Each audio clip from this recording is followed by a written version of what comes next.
Actually, we are talking about something which is very common in the coffee industry, but at the same time, it is also not well understood and also used not as correctly as it should have been. So it is basically the coffee flavor wheel.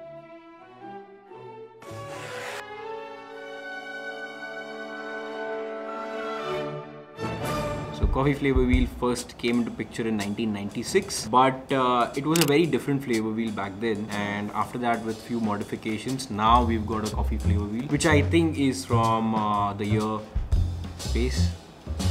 Voice over डाल देंगे, I'm not sure which comes from. Probably 2015, alright? Okay, so flavor wheel is basically, as the name goes, it has got a lot of flavors inside that, and not that you can taste it, but it's a depiction of all the flavors or most of the flavors, or say a summary of flavors that you will find in coffee. Coffee has got a lot of flavors, and we need to have some kind of baseline for people to understand how to describe coffee, how to find flavors in coffee. Though the flavor wheel is not about how to find flavors, but it will give you a good leading point, a good starting point for your thought process as to how to cup the coffee or how to taste the coffee and write it down. So speaking of flavor wheel, you cannot mention flavor wheel without mentioning sensory lexicon. It is a guide for you to create those flavors at home. Now let me be very clear, I do not really am pro of flavor wheel or a sensory lexicon, but it is a good practice to work out on that. My reason being for not being so pro on that is the sensory lexicon has been developed in a way that it is very continent centric. So not everything that you find in the lexicon is easily available in the subcontinent, and for that matter for many other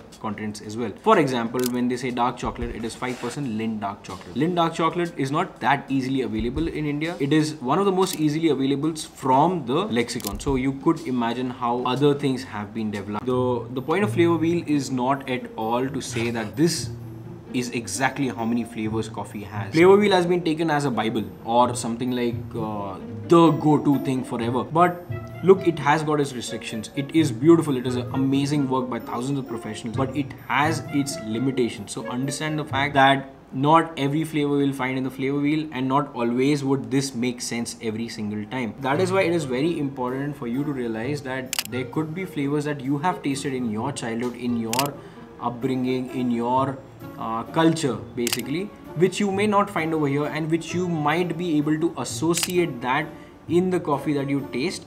But again, if you say, oh, I was tasting that, but it's not in the flavor wheel, so I think I'm wrong. That's not how it is. For example, so I have a sip and I find the coffee to be, so my descriptors would be in my head. I have had the coffee. This coffee is fruity. It goes from somewhere between having an orangish note to maybe the orange peel note. Now here in the flavor wheel, orange peel is not there. So does it mean that I'm wrong? Not at all. Orange peel note could be there in the coffee, and I can write it down on my cupping sheet as well.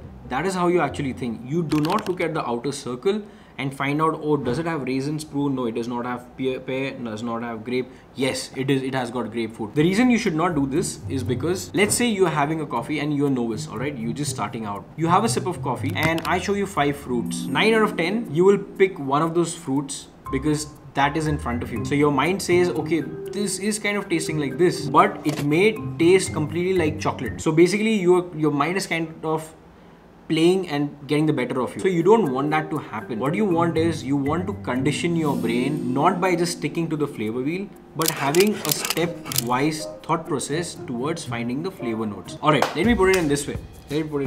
So whenever I tell somebody that how do you cup, you use a flavor wheel, fine, fair enough. But the most important point whenever you cup coffee is about describing the experience you're getting. It is not about finding and hunting for all these flavors. Oh, this is cacao, this is raisin, this is prune. Not really, that is not the point. You need to first build your memory. You need to first have an associative memory. So for that, you could cup the coffee and you could just be open about it, saying this reminds me of, alright? Or this takes me back to, or this I have tasted here. So it could be like a geographical memory, it could be like an emotional memory, it could be anything. It could also take you to different shapes, alright? So for me, for example, whenever I have a really beautiful, nicely balanced fruity, which is orangish coffee, it takes me back to a very smooth surface, alright? Let's say like a ring, you know, like this smooth surface, or like a finish of this one. So it takes me back to a surface like this, so I can imagine this. I'm not of course gonna write down that I can taste a glass, but it is an associative memory what I'm talking about. So whenever you're cupping coffee, make associative memory. Bring shapes, bring numbers, bring memories, bring associations, and then you build it up. Then you take the flavor wheel. Then you find out, okay, when I'm thinking of a roundish kind of a thing, I think I am liking more towards a fruitier coffee. That is how you work on your palate. So your experience, what is going on in your palate, is more important than your descriptors, because if your experience you remember and you have a genuine experience that you have and it is spread out over different cups, your descriptors more or less would be the same, and it is about consistency. For example, you've got 10 coffees on your table, alright? You start cupping from the first coffee, and there could be a chance where the first 2 coffees in itself you taste and you're like, oh, I've written toffee over here, but when I move to the second one, I find toffee again, but I think I've written it in the first one, so how can I write toffee again over here? You could do that, but that is not the way to think. If you find it is toffee, period. And that is why I'm saying you have to think in a way that you sip the coffee, you find out, okay, this takes me back to the shop that I used to visit when I was a kid. I used to have toffee over there. Then you move on to the second one, you have a sip. That gives you again, oh, this takes me back to the same shop. Then you write coffee. That is how you basically think. I take coffee tasting and flavors and using a flavor wheel in one way, which is just honing my skill further and helping me out if I am not able to track down my memory and finding a word towards it. That's about it. I don't use a flavor wheel where I'm like looking at the numbers and the flavors and like, oh, this is pea pod, oh, this is pea pod, yeah, sure. It doesn't work out like that. The point is that your coffee, if it is say dark roasted, again I'm taking an example of dark roasted, that is very difficult for you to find prunes or oranges in that. It's very, very difficult. But if you're writing in one dark roasted coffee, if you're writing orange, prunes or whatever, and in the second cup, which is again the same coffee and you don't know, over there you end up writing dark chocolate and chocolate, you do not know what you're talking about, right? So consistency is something that you want to have while tasting coffees, and flavor wheel just assists you in that. It is not the end game for you to entirely mug up the flavor wheel, but it is just an aid for you to reach your goal of being a better taster, having a better palate. So the question could be there that how do you exactly use the flavor wheel? How do you use the flavor wheel is, first, get associated with it. Second, understand the tiers of the flavor wheel. First tier, second tier, third tier. Third is have your associative memory. Be very confident with your associative memory, with your descriptive memory, with your I have tasted it somewhere, that kind of memory, and then put a word towards it. How do you use a flavor wheel? Again, is like when you're tasting the coffee, do not hunt for flavors all around. Like, okay, I've tasted the coffee, is it this, is it this? Not really. That is not something that you want to do. When you taste the coffee, find an experience, write down, or maybe just have a memory over there, and then go through the flavor wheel and first break it down into, is it sweet? Nope. Is it floral? Yes. Is it fruity? Yes. Alright, let's work on that. Floral, is it black tea? Not really. Is it furthermore towards rose or jasmine? Yeah, it is towards jasmine. And in the fruity bracket, is it somewhere between berry or citrus? I think it is citrus. So let's go with I think it is something near orange. So you've got the tasting notes of jasmine and orange. Boom. That is how you taste the coffee with the flavor wheel.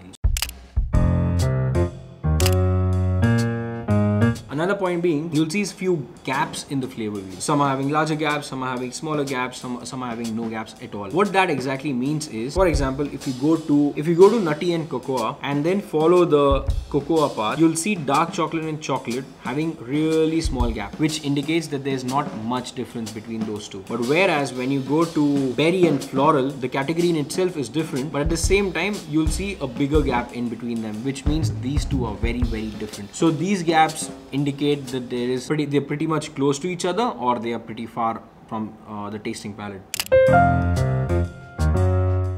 There's another very interesting column in this, which is others, where you see chemical and papery and misty. Now, let me burst a bubble over here. Chemical and skunky and petroleum, medicinal, salty, all these are sure to be taken in a negative connotation. But there are a few people in this world who actually like that kind of coffee, and believe me, that is not a defect. That is not something which is they like the defective coffee, and it's not that, but they kind of like that kind of taste. But I'll give you a better example. Papery and musty. Papery and musty has been described as a negative connotation, but there are few coffees which are woody and papery, which are supposed to be like that, and people like to be drinking that coffee. But if, let's say, The coffee is supposed to be having beautiful flavors and it has got no woody notes whatsoever. But when you taste the coffee and you find a woody note, then that is a defect. Alright. So I personally like the flavor wheel. I do not like the approach the flavor wheel has been taken by a lot of people. This is just a guide. It is not the destination. It is definitely a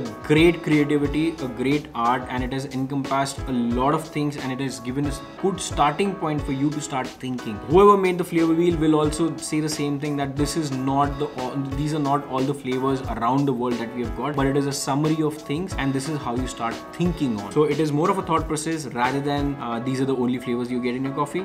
So yeah, huge fan of flavor wheel, just use it the right way.